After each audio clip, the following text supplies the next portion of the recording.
So let's look at a formula and from that work out what the structure might be. Here we have C5H8O3. So we have 5 carbons, 8 hydrogens and 3 oxygens. But how can we connect those atoms together? Well, here's a structure that represents one possibility. We counted up, we do have 5 carbons, 8 hydrogens and 3 oxygens. But importantly, it's not the only possible structure. Here is another structure.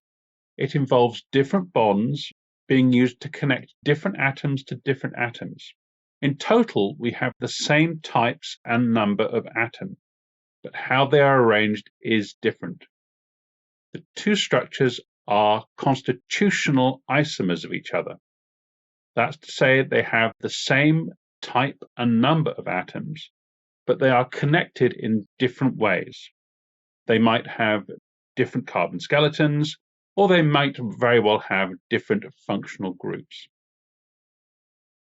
Let's go back and look at something really simple. We're going to consider the constitutional isomers for alkanes.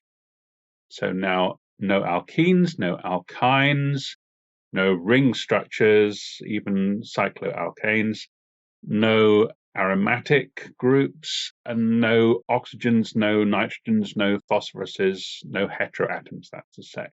Just straight alkanes. Here's the first one. 1 carbon, 4 hydrogens. So we're going to see the formula of CnH2n plus 2 going on here. So how many possible isomers could there be of this arrangement of atoms? Well, only one. Next, let's look at C2H6. How many isomers? Still only one. C3H8, still one. C4H10. Now we have to think a little bit. Here there are 2 possible isomers. C5H12, now we have 3 isomers. C6H14, 5 isomers, starting to increase a little bit here.